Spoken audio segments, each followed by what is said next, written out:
Hello అండి. అందరూ ఎలా ఉన్నారు? బాగున్నారా? మరొక వీడియోతో మీ ముందుకైతే వచ్చేసాను.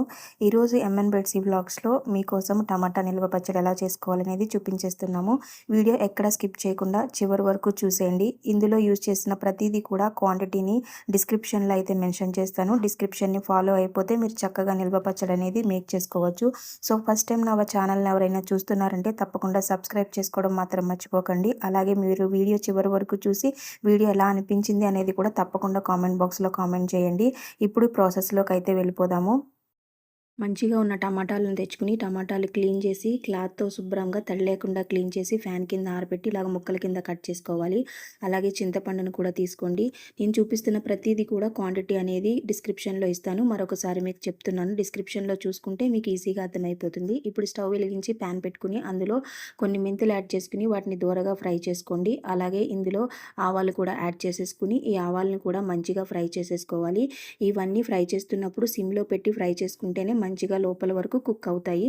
సో, వీటిని కూడా పక్కన పెట్టేసుకుని ఇప్పుడు ఇందులో జీలకర్ర యాడ్ చేసుకోండి. ఈ జీలకర్రను కూడా మంచిగా ఫ్రై చేసి ఒక పక్కనైతే పెట్టేసుకోవాలి. ఇప్పుడు ఇందులో నేను చూపిస్తున్న కప్పుతో ఒక కప్పు ఆయిల్‌ని అయితే యాడ్ చేసుకుంటున్నాను. అది 125 ఎంఎల్ మెజర్‌మెంట్ అండి. ఆ కప్పు ఆయిల్‌ని అయితే ఇందులో యాడ్ చేసుకుని ఇందులో టమాటాలను వేసుకుని ఈ టమాటాలతో పాటునే చింతపండును కూడా యాడ్ చేసేసుకోవాలి. ఈ చింతపండు, ఈ టమాటా అనేది మంచిగా మనకి ఉడికిపోవాలన్నమాట. మనము చింతపండు వేసిన తర్వాత ఒకసారి కలుపుకోండి. చింతపండు అనేది కొంచెం లోపల దాకా వెళ్తే మంచిగా కుక్ అవుతుంది. సో, ఒక్కసారి మీరు దీన్ని మంచిగా కలిపేసుకున్నారు అంటే మనకి ఇది కుక్ అవ్వడానికి టైం పడుతుంది. మీడియం ఫ్లేమ్‌లో పెట్టి ఎక్కడ మనకి మాడిపోకుండా అప్పుడప్పుడు కలుపుకుంటూ దీన్ని మంచిగా మనము కుక్ చేసుకోవాలి. దీంట్లో ఉన్న టమాటాలో ఉన్న వాటర్ అంతా బయటికి రిలీజ్ అవుతూ ఉంటుంది. అలా రిలీజ్ అయ్యి మనం ఏ వాటర్‌ని ఇందులో యాడ్ చేయము. వాటర్ గట్టా ఏది యాడ్ చేసినా మనకి నిలువగా ఉండదు కాబట్టి పచ్చడి. సో, మనము వాటర్ యాడ్ చేయకుండానే మనం ఇదంతా ప్రాసెస్ చేస్తూ ఉంటాము. సో, ఇలాగ ఒకసారి కలుపుకున్న తర్వాత మూత పెట్టేసి దీన్ని మధ్య మధ్యలో కలుపుకుంటూ దీన్ని ఉడకబెట్టుకోవాలి. చూసారా వాటర్ ఎలా రిలీజ్ అవుతుందో. ఒక్కొక్కసారి కలుపుతూ ఉండండి. లేదంటే అడుగట్టేస్తూ ఉంటుంది.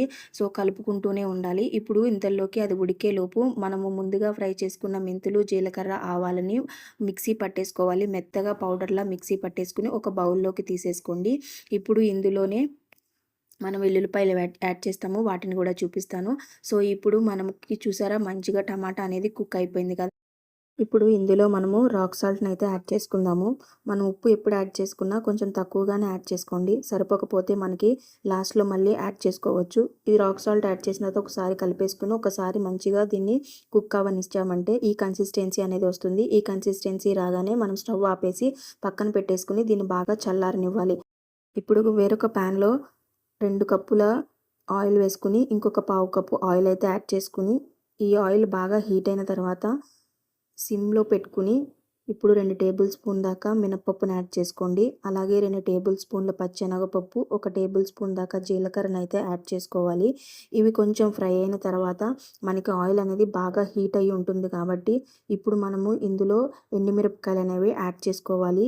అలాగే కరివేపాకు యాడ్ చేసుకోవాలి. ఇవి మనము స్టవ్ వెలిగించున్నప్పుడు వేస్తే నూనె బాగా హీట్ అయ్యి ఉంటుంది కాబట్టి మనకి హీట్ అవుతూ ఉంటుంది కాబట్టి ఎండుమిరపకాయలు అనేవి మాడిపోవచ్చు. అందుకనే స్టవ్ కట్టేసి అప్పుడు ఎండుమిరపకాయలు అలాగే మనము వెల్లుల్లిపాయలని యాడ్ చేసుకుని వీటిని కొంచెం ఆయిల్ హీట్‌లోనే ఫ్రై చేసుకొని ఒక గుప్పెడంతా కరివేపాకును కూడా యాడ్ చేసుకోండి. కరివేపాకు కూడా ఎటువంటి తడి లేకూడదు. మంచిగా వాష్ చేసేసుకొని మొత్తం తడంతా పోయేలాగా ఆరబెట్టేసుకుని క్లాత్‌తో తుడిచి ఆరబెట్టేసుకోండి.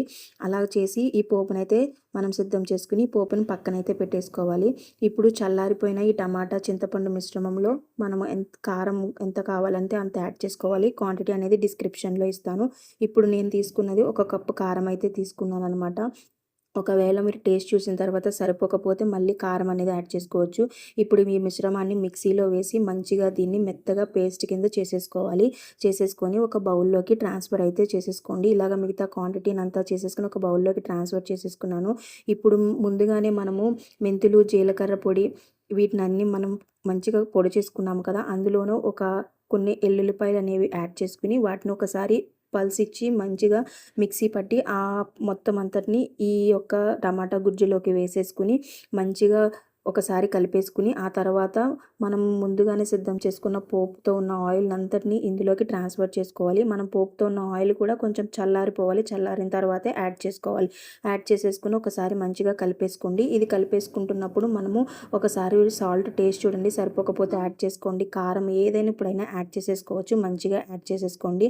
అలాగే ఇందులో కలిపిన తర్వాత మనకి నూనె అనేది పీల్చేస్తుంది. ఆ తర్వాత మీరు నూనె కావాలితే మళ్ళీ ఆయిల్ హీట్ చేసుకుని ఆ తర్వాత చల్లారిన తర్వాత కలుపుకోండి. అంతేనండి, ఎంతో టేస్టీ అయిన టమాటా పచ్చడి రెడీ అయిపోయింది. సో మీకు ఈ వీడియో నచ్చింది అనుకుంటున్నాను. నచ్చితే like, share, comment and subscribe. Bye bye.